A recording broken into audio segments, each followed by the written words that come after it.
Namaskar and a very warm welcome to today's webinar, a virtual program, Public Transport Dialogue, on the theme Promoting Buses Among Masses.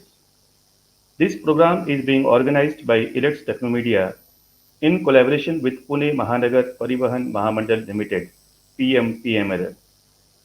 This program is a joint initiative by PMPML and Elects Technomedia to promote sustainable transport solutions in the context of rising global temperatures and deteriorating air quality. We hope this knowledge exchange forum acts as a platform for cross-pollination of ideas between different stakeholders, both from the government, industry, and intelligentsia, to come on a common platform and discuss the issues and opportunities in the transport sector. It's a privilege and honor to welcome here the esteemed panelists of this panel discussion, Shri Laxminarayan Mishra, Chairman and Managing Director, Pune Mahanagar Parivahan Mahamandal Limited. I welcome Mr. Sameer Unhale, Joint Commissioner, Municipal Administration, Government of Maharashtra. I welcome Mr. Ashish Kundra, Principal Secretary and Commissioner Transport, Government of National Capital Territory of Delhi. We also welcome Sudhendu J. Sinha, Advisor in NITI Aayog, Infrastructure, Connectivity and Electric Mobility. We welcome Mr. Sivasubramaniam Jayaraman, National Lead, Public Transport and Electric Mobility, Senior Program Manager, Institute for Transportation and Development Policy, ITDP, India. Sarika Chakravarty is there with us, Senior Sector Coordinator, Transport and Shelter, National Institute of Urban Affairs, NIUA, New Delhi. Welcome, Sarika. We are having with us Pawan Mulukutla, Director, Clean Mobility and Energy Technology, Sustainable Cities from WRI India. A very warm welcome, Pawan Mulukutla. And finally, we have with us the Editor-in-Chief and CEO of Elects Media, Dr. Ravi Gupta with us, who will be moderating this session. Over to you, Dr. Ravi Gupta. Thank you, Krishnaji, and welcome all our esteemed speakers. And this panel is like unique in the sense that we have eminent speakers and experts from all over the country, located in different cities and different institutions. And also we have representation from government and also from the non-government sector and think tanks. And this webinar is being held on the occasion of the Foundation Day of the PMPML, and this is a great initiative by PMPML to promote this concept of public transport and have a dialogue around it with multiple stakeholders from different sections of the society.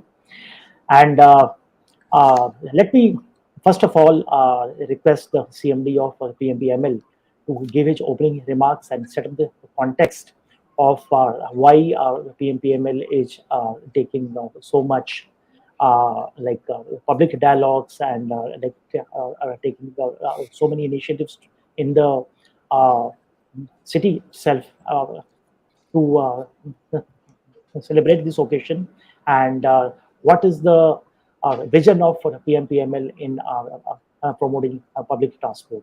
So over to you, Mr.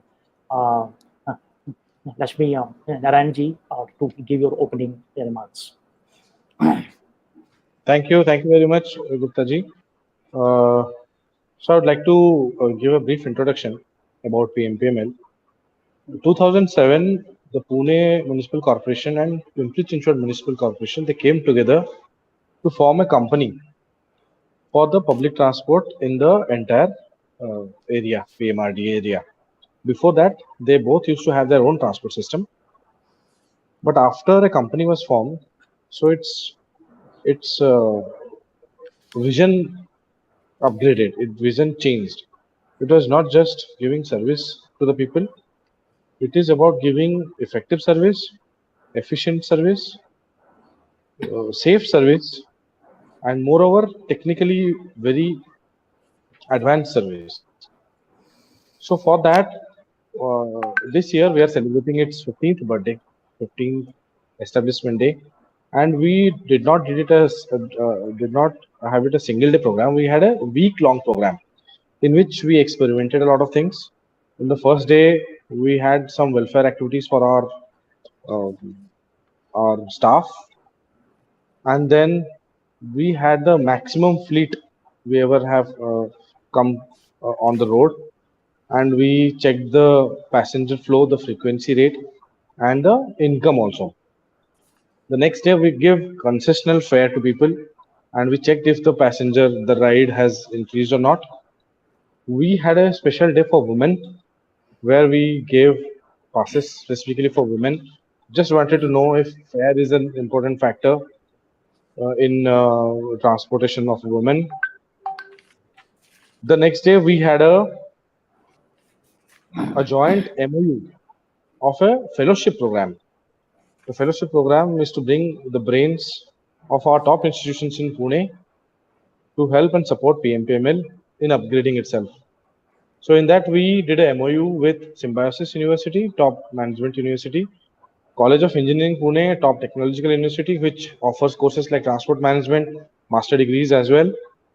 Then we had a MOU with ITDP as well as STPI, the Software Technology Park of India, Government of India institution, which promotes entrepreneurs, new startups to come and give technological solutions. So today we are organizing this webinar with the main topic of promoting public transport among masses. So presently Pune, I'll give an idea of Pune and PMRD region. We cater to a population of 60 odd lakhs population, among which our rider has always been fluctuating between 10 lakhs to 12 lakhs. Now Maha Metro is coming in Pune. Pune has already started a metro service in pilot basis, and it will be extending to the whole city in coming years. So how public transport is emerging, and uh, to give you another brief, Pune has the highest number of two-wheelers in entire India, the highest registration number of two-wheelers per population, per lakh population in entire India. So what has been the reason behind it? Why we have not been able to bring people to our public transport system?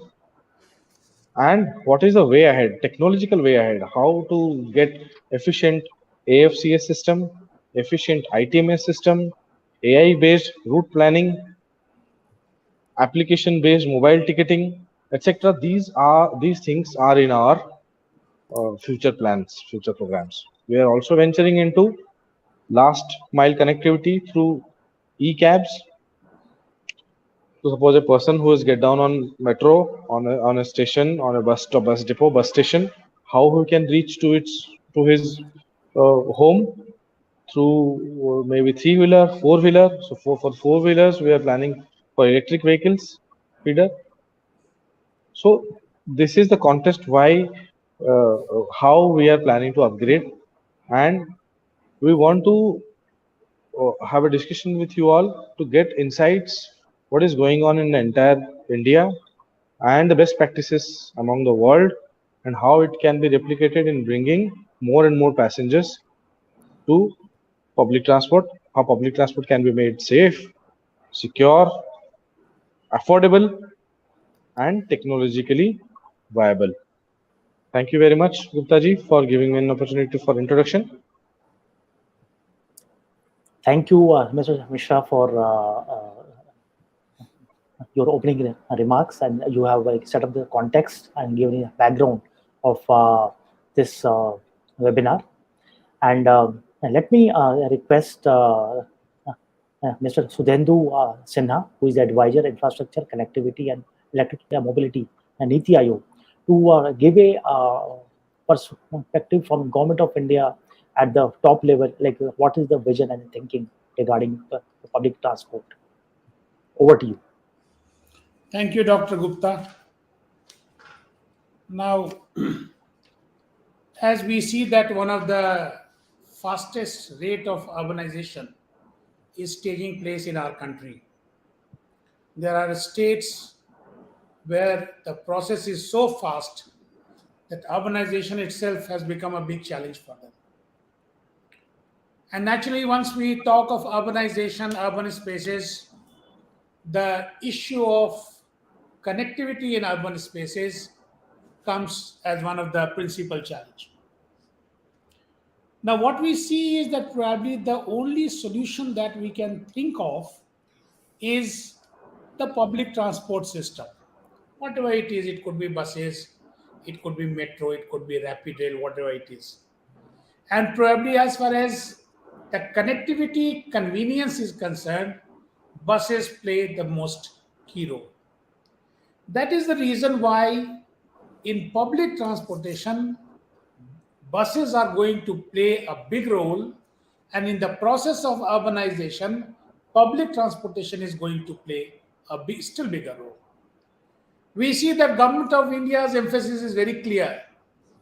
They want to kind of strengthen the public transportation system other than the metro. Precisely, it is the bus area that I am thinking of in cities across India where urbanization is going in a very, very fast way.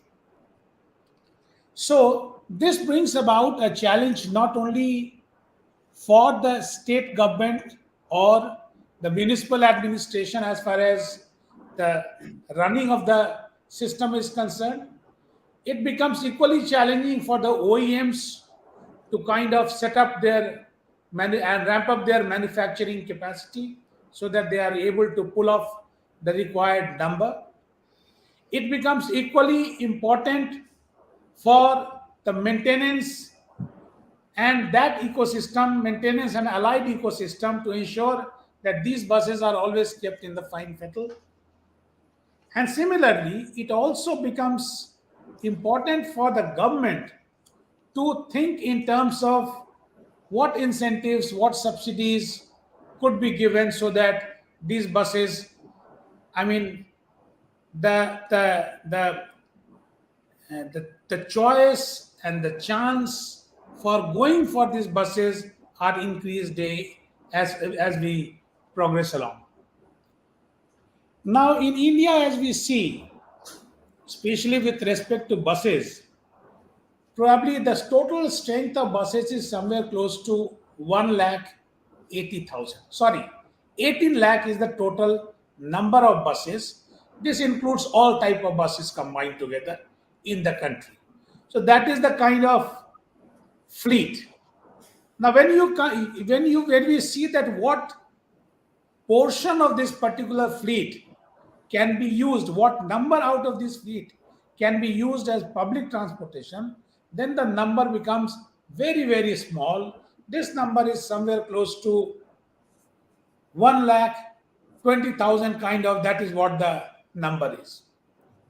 Now, in this 1 lakh 20,000, if we see, then majority of the buses were purchased during the Jawaharlal Nehru urban mission. That was the time when these buses were procured, majority of them. Now, if you see, so it was 2008, 9, 10, that was the time when these buses were brought into operation. Now, as we see that from 2010 till date, almost 12 years have since passed. Even if we do not take into cognizance that 2 years of, say, COVID, when these buses were probably not run or they were that much utilization was not there. So almost all these buses, they are completing some 10 years kind of time. That is what they are completing. So once we take that to be the codal life to be, say, 12 to 14 years, then probably in the next 4 or 5 years, within 4 or 5 years, most of these buses will have to be going in for kind of replacement. That is one principal challenge. Similarly, what we see is that most of the big cities, by big cities I mean the lighthouse cities, the cities where the population is 40 lakh plus kind of population is there, 4 million plus population is there. So in these cities, if we see, then most of these cities are working with a strength that is less than what is required there. So probably either they are not able to replace it because of so many reasons could be there. It could be the capacity, it could be the financial strength, it could be the procedure, there could be a number of reasons that could be cited. But probably what is the number that is required, and between the number that is applying, there is a huge gap. So what I mean to say is that they need to be replaced. And as you know, that there is a, we are all working to ensure that this replacement is towards the green replacement, in favor of green replacement. By that is meant that we go in for electric buses. Of course, to start with, our FAME subsidy is, as of now, it is directed towards these 9 cities. But in addition to that, other also we do expect that if it is possible, then probably the electric buses could be put into use, and that would be wonderful. Now, there are a few challenges. One challenge is, and the most prominent challenge is that of the capacity of the state transport undertaking that is going to run the buses. So, along with the municipal system, municipal government, along with the state government, the capacity enhancement of these state transport undertakings have to be taken to a still higher level. Otherwise, this would become very, very challenging. Number two is that the support infrastructure has to be put into place in a very robust way. Whether we do it at the terminal or we do it midway, wherever it is, that is going to again play a big role. In addition to that, there are so many small little operational issues that states, that the transport undertakings, they keep on developing, they keep on addressing them on periodic basis. That is always there. But probably in my understanding, these two challenges are there. And probably one still bigger challenge is that of the finance. How to have access to concessional finance, how to have access to incentives and subsidies so that the operation of these buses become very, very profitable. It becomes easy. It does not drain the financial resources of the state transport unit or the state. So that means that the OEMs and others will also have to come out with a lot of innovative financial solutions. And it also means that we ought to go in for aggregation in a big way. Now, today, as far as the electric e-buses are concerned, we are almost at the last leg of one of the biggest global tenders ever, that is for 5,450 buses, which where the delivery is supposed to be taking place in say 3-4 months from now to 2004 March. That is the time period within which 5,450 buses will be placed in the 5 principal cities of among those 9 cities that I said, that with 4 million plus population, among these 5 cities they would be placed. And of course, it goes without saying, and I'm sure that that would be the takeaway of the webinar, that continuously we'll have to work to ensure that the public transport system goes on still at a higher level. To borrow that expression from Bogota mayor, who rightly said that the great cities are not where the poor people use car, but they are the ones where the rich people take to public transportation. Thank you. Thank you, Sudhendu for giving a high-level overview of this overall buses situation in the country, and what is the government of India planning. You have put us great points. Let me now welcome Shri Ashish Kundra ji, who is the Principal Secretary and Commissioner of Transport, Government of NCT of Delhi, and a large city and a state like Delhi requires a different set of challenges, and it will be great to hear from Ashish ji that how the government of Delhi looking at the public transport situation. Over to you.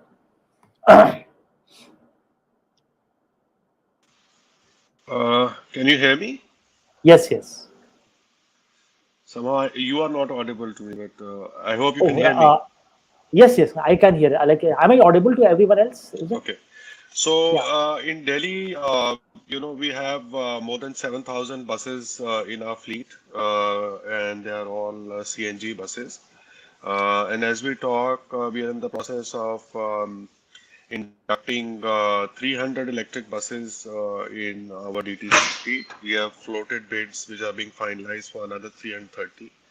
And the grand challenge which Mr. Sinha mentioned, we have given a requirement of 1,500 buses there and then another 400. So it all adds up to more than 2,200 or 2,500 buses, electric buses, which we think will be inducted in the city over the next, let's say, 2 years, 1.5 to 2 years, which is a very ambitious program.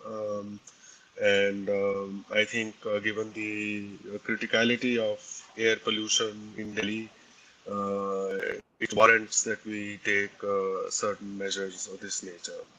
So that is one. The second is that we are also looking at models of bus commute from the satellite towns because Delhi is part of a large urban agglomeration.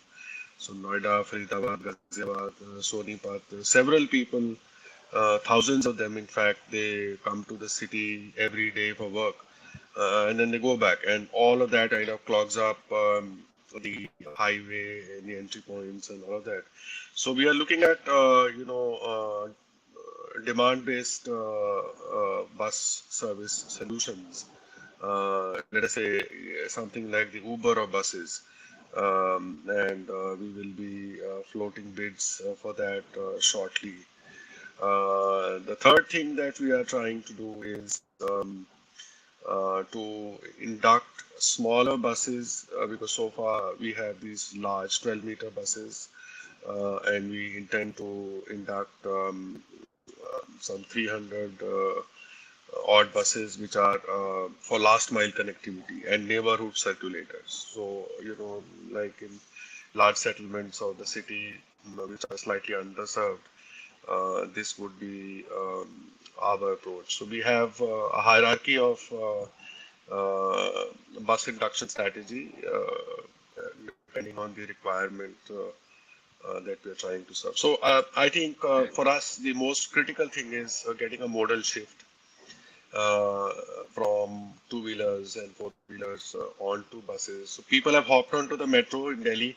Youngsters, professionals, everybody, they take the metro. But the same crowd does not necessarily hop onto the buses. So we are trying to, hopefully with this electric buses and also service predictability. So we are also developing an app which is in the final stage, which kind of gives the expected time of arrival of the bus and the time it will take to reach a certain destination and so on. So the predictability and efficiency of service is something which will hopefully also contribute to this switch to public transport. Thank you, Ashish. Thanks for highlighting the situation in Delhi. And I myself have been a user of DTC in my younger age, Delhi Transport Corporation buses, and the importance of DTC buses is very, very high, especially for the people who cannot afford the four wheelers and for the last mile connectivity in the times of the metro also. So uh, let's move on to listen to the perspective from National Institute of Urban Affairs. We have Sarika Chakravarty with us, who is the Senior Sector Coordinator, Transport and Shelter. So, Sarika, if you can throw some lights on the your research and your institutions uh, thinking around the public transport in India. Thank you for inviting me, Dr. Gupta. India has seen a rapid growth in urbanization, population, and economic growth over the last few decades, and this, in fact, has resulted in affecting or let's say changing the mobility patterns of its citizens. So India's transport demand, I believe, has grown by almost 8 times since 1980, more than any other Asian economy, and this is the World Bank data. Now, as a country that is striving to achieve our climate change commitments, concerted efforts have to be made to transform India's mobility into clean, convenient, and um, congestion free mobility. And this can only be done by promoting seamless public transport. So I believe that our main agenda, the national vision, and it also aligns with our national vision, should be to actually improve and strengthen the public transportation in the country. Now, public transport, of course, it plays a very, very big role in, meeting with the in mitigating the sustainability challenges also that are of air pollution and climate change. So what is it that we need to do in the public transport domain? I think the first thing would be to promote seamless and convenient public transport. So we have to design our city specific public transport roadmaps with clear hierarchy, such that all the multiple modes that operate within the city function in a complementary and not in a competitive manner. I think that is the key to it. So it is not a matter of whether people take the Delhi metro or whether people board the DTC. It is just a matter whether the people are boarding public transport mode as a whole or not. That is how we have to start looking at it. We also have to focus on shared mobility. We have to encourage ride sharing, which is automatically happening by the virtue of these Ola and Ubers and other companies, cab aggregator companies that are coming up in India. And we have to also enable private vehicle sharing. That is also very important, because a small thing like a carpooling can also greatly help us achieve the kind of climate change targets that we are hoping to. Now, for instance, in global countries like the US, UK, Netherlands, Madrid, and New Zealand, Australia, many others, they have these well defined lanes for use of high occupancy vehicles. So even if it is a private vehicle, but if the occupancy is say more than 2 or 3, then the vehicle can enter that particular lane on the road. It can use that particular right of way and travel faster. So this kind of things we have to think about implementing in India also. Unfortunately, what is happening in India is that we are all running towards high investment projects, but we are not looking at improving the basics. In fact, if we would have put our basic principles of transportation planning in place, perhaps this kind of high investment into the transport domain that is now taking place, that would not have been required. Another important thing, which Mr. Sinha also said, is about improving the quality of public transport. See, people are going to board the public transport only if it provides the same kind of comfort that a private vehicle does. And the point at which the private vehicle scores is providing doorstep to doorstep connectivity. So we have to focus on improving the first and last mile connectivity. And this was actually the agenda which was also pushed, or which was also part of the union budget this time. So first mile and last mile connectivity is very important. How you do it? It could be done by improving the walking and cycling environment. It could be done by operationally integrating the IPTs with the public transport. So those are ways that we can go about doing it. And of course, we also have to adopt the green fuel and green technologies. So that is something that is being spoken of very often. But I'm just on slightly wary of this buzz and talk about EVs that is so loud nowadays. Because when we think about adopting a technology, we have to plan for the entire ecosystem. However, I am not hearing much talk or much deliberation about the battery recycling. Okay, we are only talking about right now inducing the electric vehicles into our fleet. We are talking about selling private vehicles, electric vehicles, hybrid vehicles. We are talking about increasing our charging infrastructure, but nobody's talking about that when the battery life is over, how is it that we're going to dispose that battery? And this battery is going to be toxic waste. And although there is no confirmed number, but it is said that some reports say that globally we have only 3% capacities of actually recycling or safely disposing these lithium ion batteries which are used in the EVs.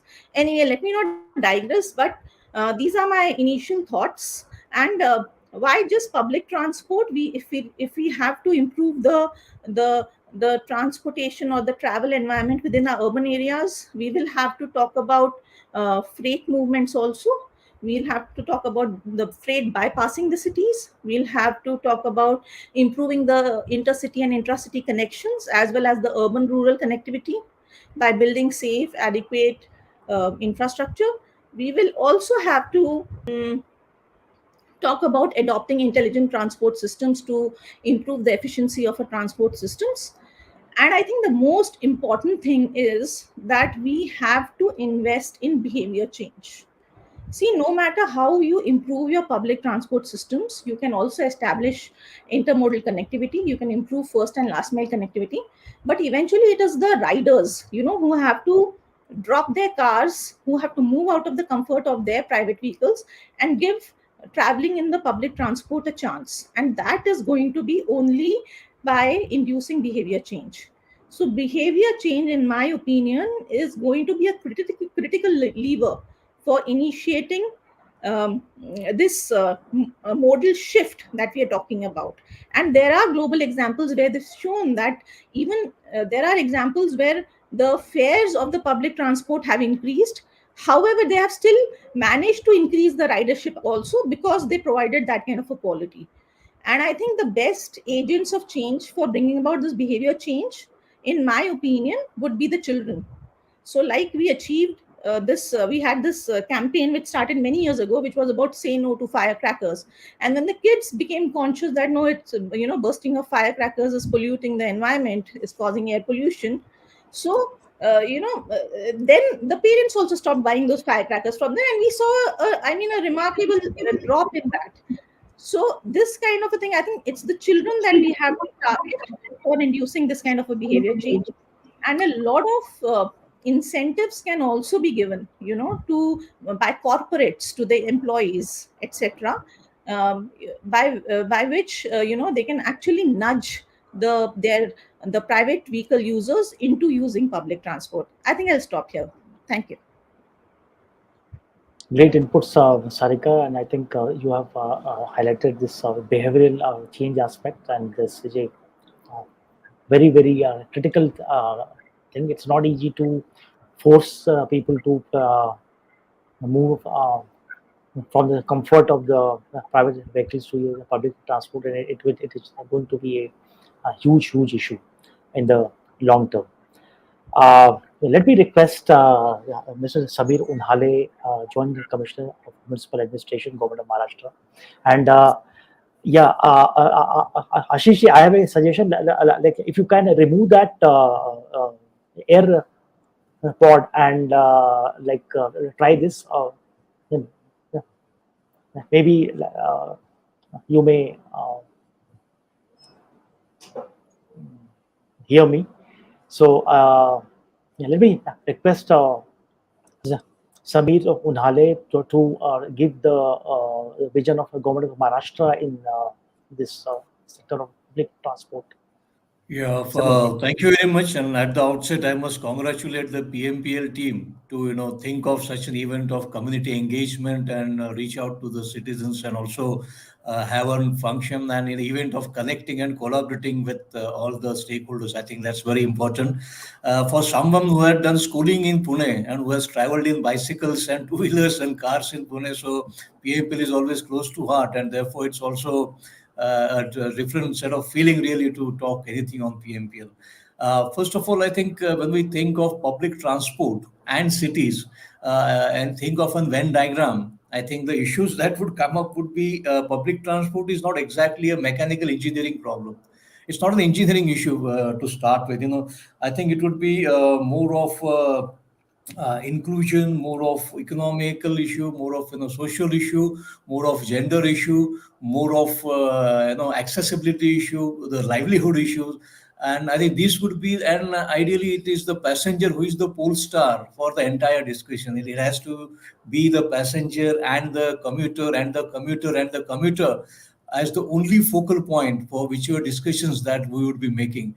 And therefore, when we try to focus the passenger and then see the various elements that might come up into the public transport of a city, first I think would be the accessibility and convenience. As it was rightly pointed by our friend, that we would want people to take an extra inconvenience and probably lesser of laziness to use public transport, because when we have to use public transport, we have to follow according to the rules and timings of public transport. Those who live in Mumbai know how fast and how critical reaching in time to the railway station is. And I think therefore this would need to be important, foci, right? Sort of to when we are trying to evaluate how city public transport would really work.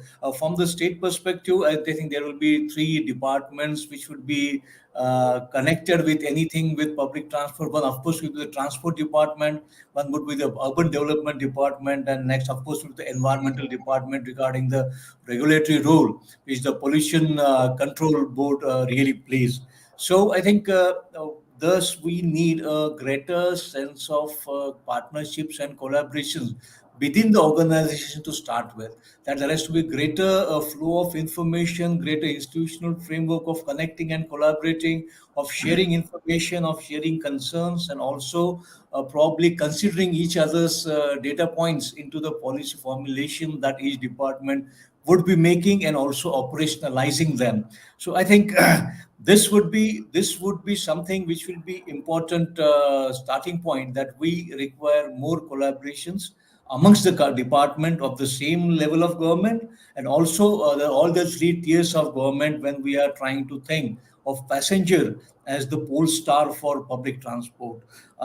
In second point I wanted to share, especially in the urban sector, is that the municipal approach to city transport or city region approach to public transport in the cities. I think the experiment which was done in Pune, like having the two municipal transport merging their or undertakings into a single company, I think also it's a valid example which could be tried, because now we are entering an era of more and more urban areas going beyond the municipal setup, like we're having one city region, two city municipal metro region, three city metro region. And therefore public transport need to be considered as a essential service to the entire city region and not get restricted by any single municipality. I think such an experiment of could be tried into first starting with collaboration, secondly with route sharing, thirdly with sharing the capacities, fourthly with a single public card, I think public payment cards and those type of approaches. So I think we will have to think of public transport as an essential service for the entire city region, and probably graduate upwards from a municipal setup of looking at it. Thirdly, of course, planning is an important part. It designs the way the city is designed, the way urban form evolves and develops.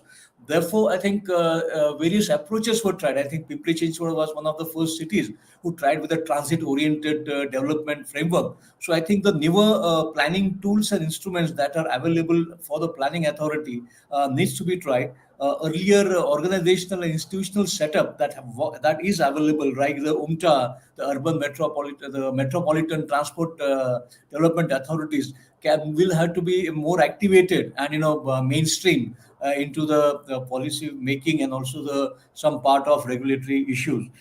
Third point I would like to share here was that regarding the recent changes that are coming up. A would be the utilizing the potential of the aggregators framework.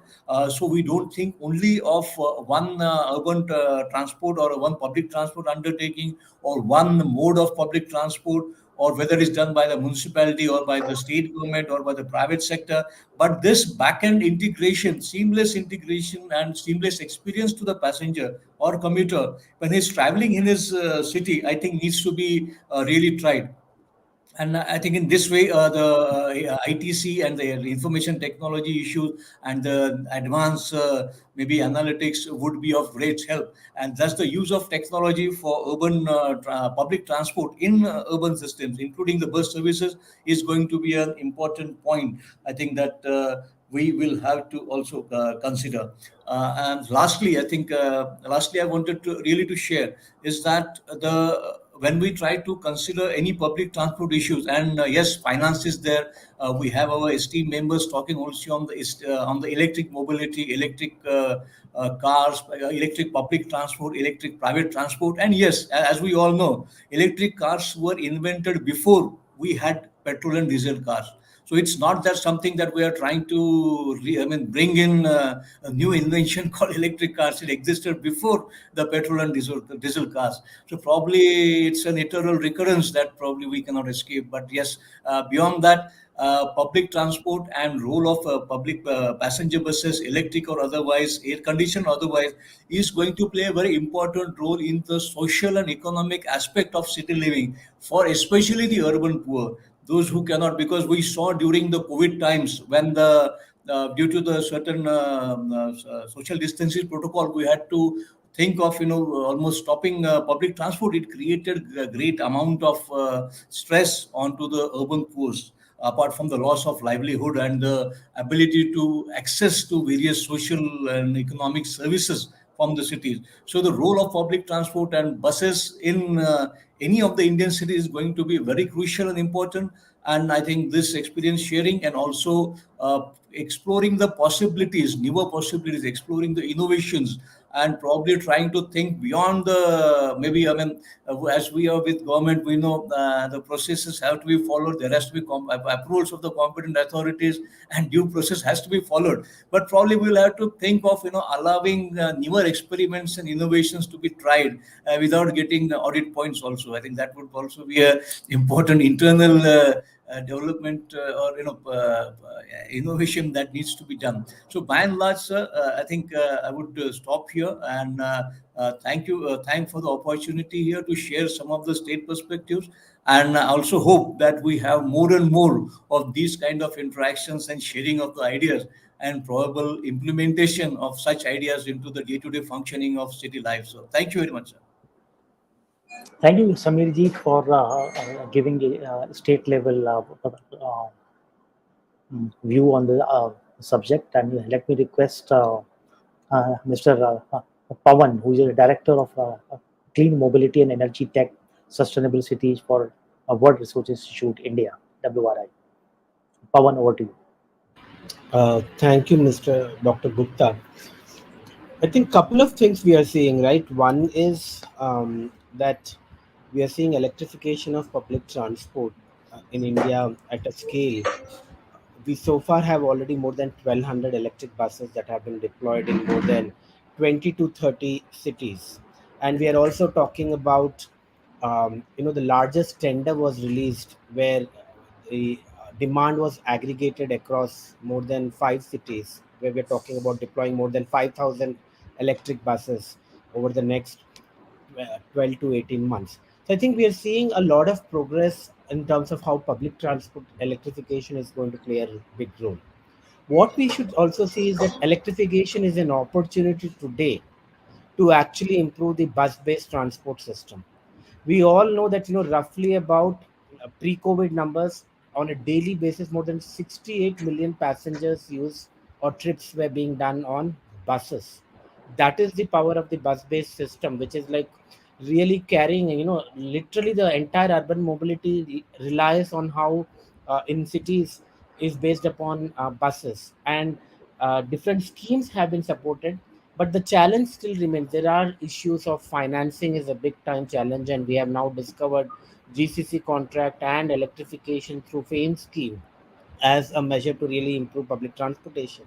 But the crux of the matter is also that there's a lot more support that is needed for bus-based systems. We actually need to ensure that there is steady funding both from state and center, which is supporting for bus systems across different states and cities.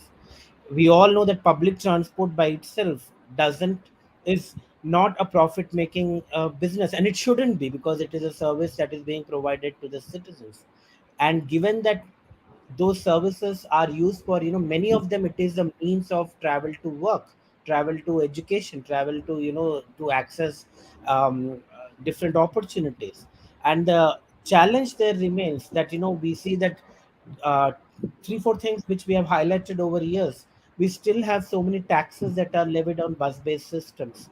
Why don't we really ensure that, whatever is the central taxes, the state related taxes, those should be really avoided for public transport system. We should also encourage that there is actually a financing mechanism instead of relying on a regular yearly budgets from the state, that there is a proportion allocated for bus based systems in on an annual basis, which will then help in better planning of buses. Because we also see that, many of the fleet systems are uh, beyond the age of what can be buses used for. But because of these challenges of, how funding is not being allocated on a regular basis, we also see very ad hoc addition of buses from STUs. Electrification has really done one good thing for public transport system, specifically buses, that it has really brought the core issue back to buses, that buses need to be supported. And we should be really talking about targets of saying, I'm talking only about the state transport undertaking buses, which are about 100 or 1 lakh, 1.5 lakhs. What we need is to ensure that a two or three things we need to do. One is to see how do we really get to 30,000 buses by 2030, or 30,000 electric buses by 2030. I think that would be one of the targets that, as this group, and of course at a broader level, to really start thinking how do we really support a system like that. In addition, we also should say another 30,000 buses which are non-electric. So we are talking about 50 to 60,000 buses over the next decade that our cities will need. And this we are only talking about a fraction that is needed. But having setting a target like that would be extremely beneficial. Then really talking about, okay, what are the business models that will work? We know that the industry cannot really continuously keep um, GCC model.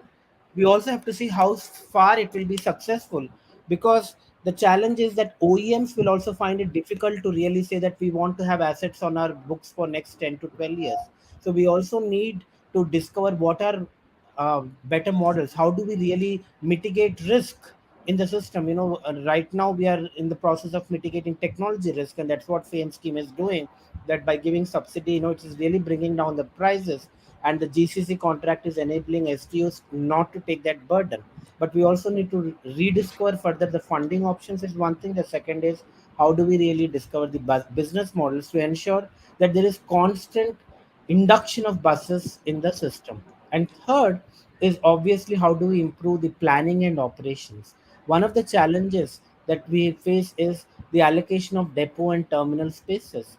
Bus-based systems can only expand as long as you have this dedicated spaces for them.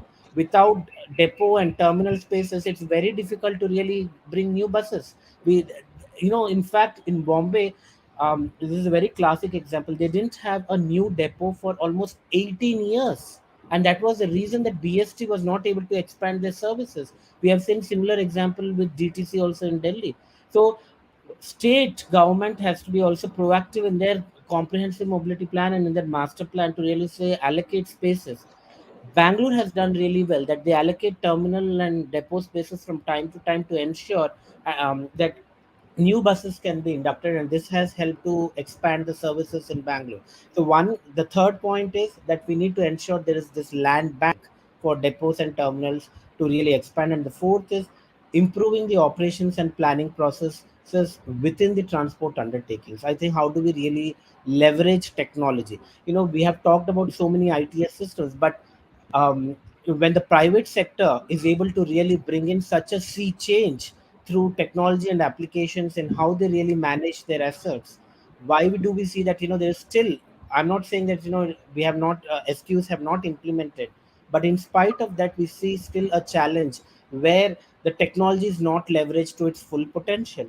And the fifth point is how do we then really ensure that we are able to cater to consumers choices and maintaining good level of services and quality of services to ensure that new routes are being launched, feeder services are being provided. We have to really look it on an active basis. The planning cannot be a one time affair. We also know that cities are dynamically changing. New services, like many cities are getting metro services, metro neos are also being planned in cities. When new modes of transportation, earlier we were talking about carpool services, when all this are coming, we also need to understand how are we going to really make this change with buses. So constant planning to ensure that consumers or the citizens are taken into consideration as the core of planning also is extremely important. How do we ensure we have better bus stops? How do we ensure safe measures? So I think these five aspects would really ensure that we have a very strong bus based system, and electrification is honestly a big opportunity to make this happen in India right now. Thank you. Thank you, Pawan. You have given a wide spectrum inputs, and highly appreciated. And especially this point about space for bus depots is very critical and important. Um, Let me request our expert, Mr. Sivasubramaniam Jayaraman, who is the national lead for public transport and electric mobility at ITDP India. Shiva, over to you. Thank you very much, Mr. Ravi. Is my voice clear? You were able to Yes, hear me? yes. Okay. Firstly, I'd like to congratulate PMPML for the Foundation Day. I think the 1 week of a lot of activities, which has really brought a different perspective among the cities, like agencies like PMPML coming forward, and especially the bus day, which was really needed on the need of the hour, because like during the COVID time, I think we all know how the system went, and the buses were the biggest sufferers. And this was an opportunity to get back to the citizens, the crew, the staffs, and also the media who were standing together, and bringing them together, and creating a vibrance of a positive in the mass to the people in Pune, as well as spreading the love all over the India. And since along with this, there was also another event which also happened, the Surat Smart Urbanization Mission to Movement. I think the two historical events happened the same week, and it will always be cherished. And just to come, like we all agree, like buses are lifeline transport systems for the citizens, because like metros are it's like always been a hyphen aspect for a city to adore or aspire towards it, but not every city might get it as early as possible. But buses always been supporting and serving the people altogether. And buses have been giving its form by in terms of serving the people at to its maximum best. But we also have to understand the other complications, where when we say to have a positive public transport system running, there are other things which also contribute towards why to make public transport more proactive or more appealing is like some things which do not really work better, like the last mile connectivity, which many of the people have spoken. And this has been a topic been discussed for a decade, and we're still trying to solve it. Many aspects, like even when we try to plan a metro, definitely metro. The ridership and everything has been projected, but finally when the ridership does not really click in, that everybody is in a confusion, like what is really stopping people not to come. There has been a thought input, there has been a logic has been applied, like they're thinking that every station will try to attract so many people, but finally it does not. So the last mile connectivity is always an important aspect which will be considered, not only for metro, for any public transport system as well, like having different options where the people will tend to take it, because Olas and Ubers cannot solve for everyone, because they can only adapt to only a creamy layer of people. We have to see the mass, so there are different options available. And we need to also acknowledge that less buses of per lakh population. I think the number of buses needed is always been in a conversation, and we all agree that we need more buses. And I'm accepting to what Pawan was mentioning, that when we are trying to go towards the augmentation, it's always good to adapt towards the greener fuel and see towards the city moving in a right direction. And poor service quality has always been a topic of subject, where it's been discussed, like because usually when you travel in metro, the feel good aspect, it never happens in a public transportation. It starts in a new service system, but as the day prolonged, the same feel good aspect deteriorates. I think where the similar kind of the O&M expenditure has been put towards metro, I think we need to think over, the government needs to think over, like how we tend to keep it more appealing for people, more attractive, so that all sort of the comfort and facilities are given to the people, so that they look forward towards public transportation. Second, the last one I would also mention is about the travel time, which has been a key factor, to making people to move out from the car to use public transportation. Though the congestion is been a vital aspect for both the private car users and also buses, but it is not really what do you say, faith that buses always needs to be stuck behind a private vehicle and always needs to be late, and there's no predictability in terms of how buses needs to for the public altogether.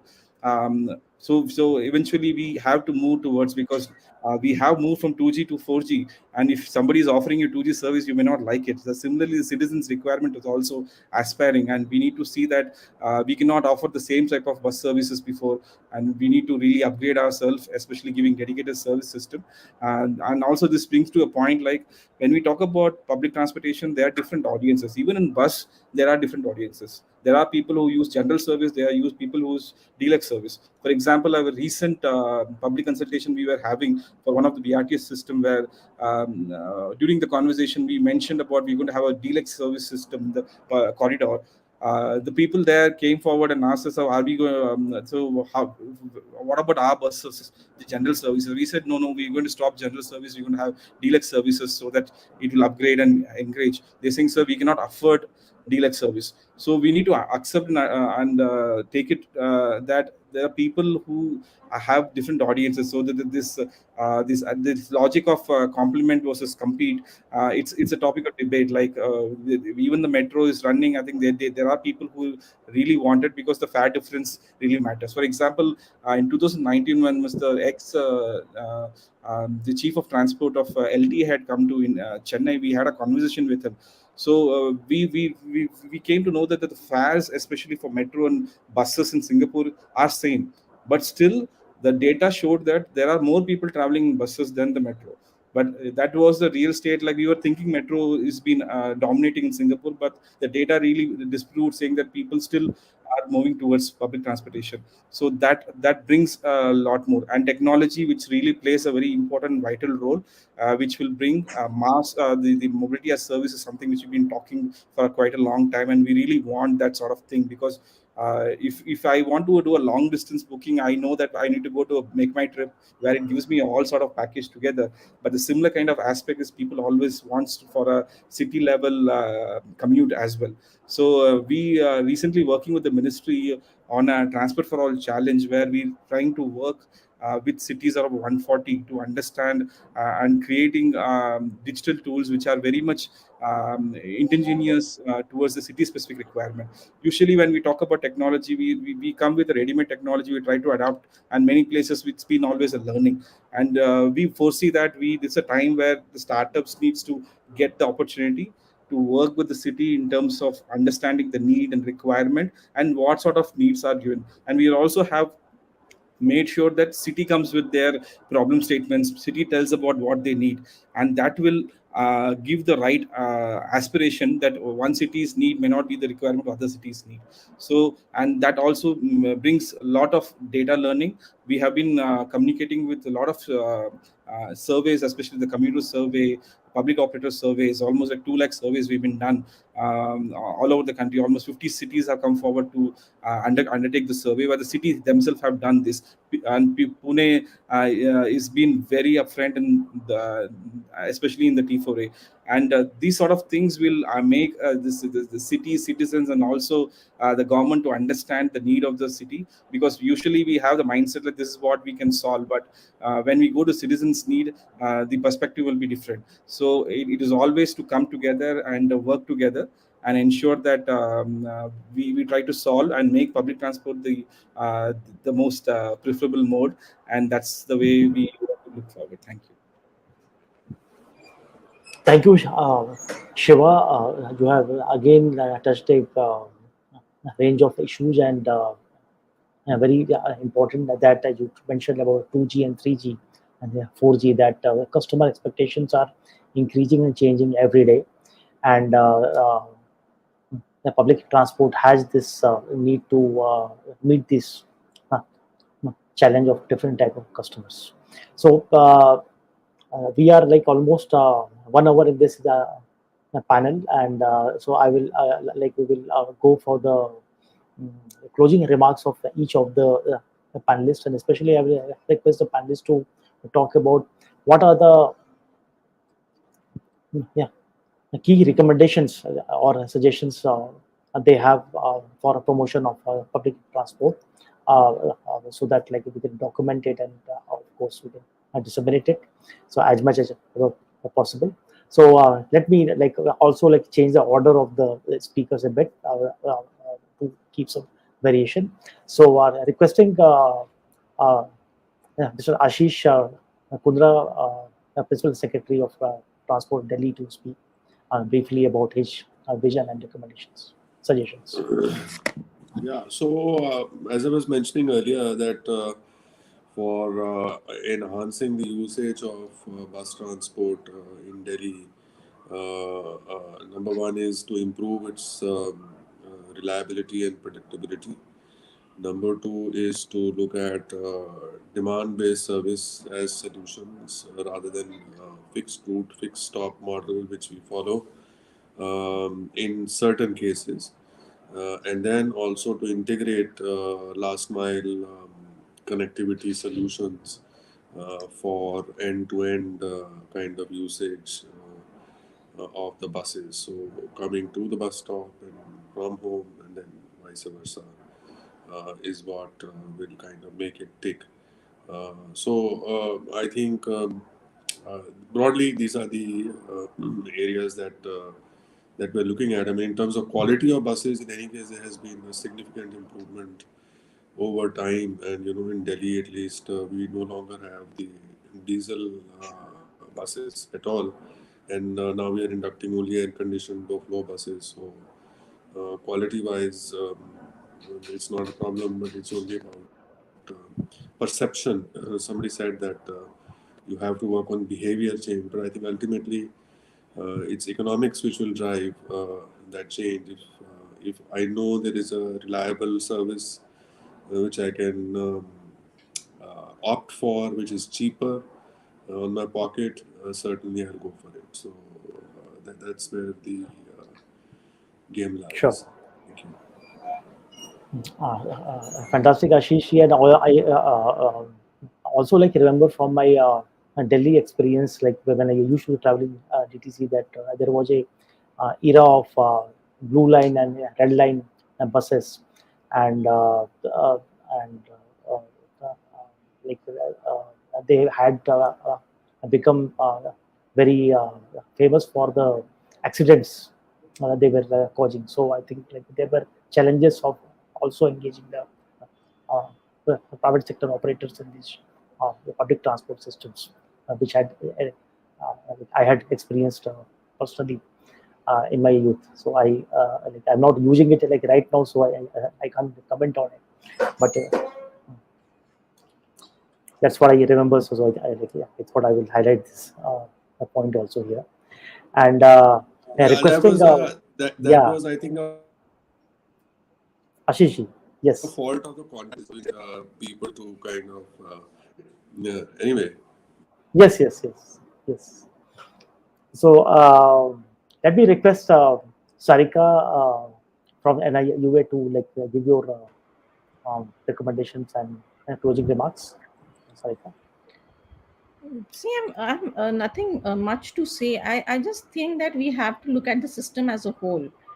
Okay, and it has to be a multi-pronged approach. It is not a matter of either or. It is that I will also improve the quality. I will also improve the quality of my services. I will also nudge the car users into starting to use public transport. For that, I might have to give them some incentives. There could be there was talk about offering seamless travel experience to the commuters. I think that is the key. That some kind of a synchronized operations, then information dissemination about when and where can I board the bus or take the metro. All that needs to be there. So a lot needs to be done. I think if in one word I have to say that what needs to be done to improve the public transport system, and I'm not talking about this just in respect of Delhi, but across all cities, I think it is integration. We have to focus on spatial integration by way of land use and transport integration. There was talk about transit oriented development, and then we have to talk about this operational integration by means of actually synchronizing their timings, having an unified ticketing system, etc. Then we also have to yeah, I think these two things would be very very critical to actually bring about that change. Yes, thank you. Sure. Sarika, you mentioned about a multiple approach and including the Dr. Gupta, if I could just interject you, one more yeah, point was institutional integration. Okay, that is also yes, very, very important. What is happening is that we are, at least when we were working on the master plan of Delhi and when we did the baseline of the transport agencies of Delhi, we could actually list down more than 26 agencies. Okay, and all these agencies are working in silos. So I think that is one place where all these agencies have to start communicating with each other. There has to be an integrated plan, and there has to be a commitment from all these institutions to actually perform their role as prescribed by that plan. So I think institutional integration would be the third thing which would be really critical for bringing about this change and increasing the usage of public transport. Thanks. thank you, Sarika. A very important point you mentioned. Uh, Let me request Mr.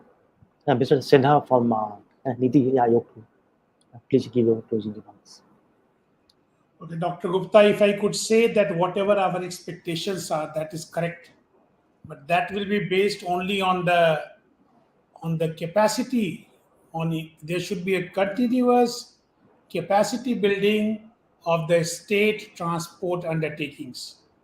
That capacity could be in the area of finance, administration, or technical, but in all these three areas, until we go in for continuous capacity building, the expectations that we are having in all the areas, whether it is integration, whether it is quality of service, all of them will be belied. So, in one sentence, continuous capacity building of state transport undertakings. Thank you, Mr. Sinha. Uh, Pawan, now over to you. Pawan from WRI. Yeah, thank you. I would just echo what Sinha ji just said. I think continuous support is very, very critical for STUs and whether it is through financing, capacity building, integration of technology, and having a. And in addition, I would also suggest that having a target to really say that we want to see these many buses in the system. We want this much modal share in our cities to be public transport based. I think that really then sets the path to really keep moving towards those goals, and everything else then really supports those goals. So just to echo, continuous support is very, very critical, and dedicated support is also extremely important. Thank you. Fantastic. Thank you, Pawan. Uh, Requesting Shiva from ITDP to give your recommendations. Sure.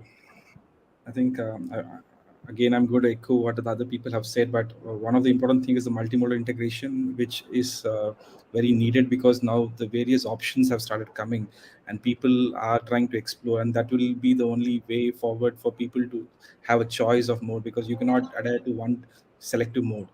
But eventually when we talk about multimodal, it also needs to come with that sort of fare integration, which is also very economical, because with my experience of doing multimodal trips, I've always foreseen that I pay more money in terms of the last mile connectivity and everything. So I think that sort of aspect needs to be addressed when mobility as a service is been bundled up and brought together. I think that thing can be brought in and ensure that it is able to penetrate and take care of all category of people.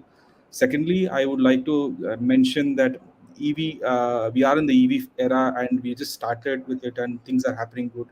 And we should see this particular phase, this transition as an opportunity, and helping ourselves to not to commit to the same mistakes what we have done before. So this should be seen as a transition phase, and how effectively we are trying to pan out or make the roadmap for our future more sustainable will really pave the way for the future. And I rest there. Thank you. Thank you, Shiva. Great inputs. And Sabir Unhale, over to you.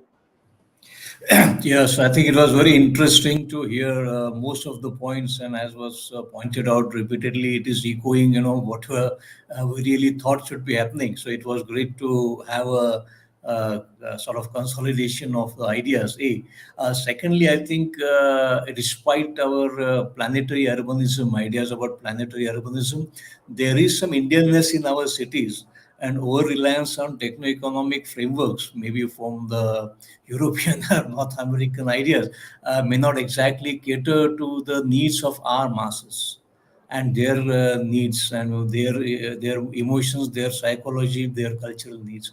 So probably in the era of Atmanirbhar, we also need to be Atmanirbhar in our idea and our framework of creating a Indianized, concept of public transport also along. It's not that we are not learning from anything. We ought to learn from all the sides. Ideas flowing from all the parts should come as we should learn from it. But I think there is also need of a fundamental rephrasing of what Indian cities and Indian people actually need. And then we also, of course, taking help from all other newer ideas, respond to it in our own Indian way. So thank you. Thank you, all the esteemed panelists. I think we had some great discussion today. I'm grateful to each of you for taking away the time for this panel, and we will be creating a summary of this discussion and sending it to you, and also publicizing it on the in our magazine, eGov magazine, and also on the social media channels. With this, thank you again, and saying goodbye and namaskar to each of you. Thank you so much. Namaste. Thank you. Thank you all. Thank you very much. Thank you so much. Thank you.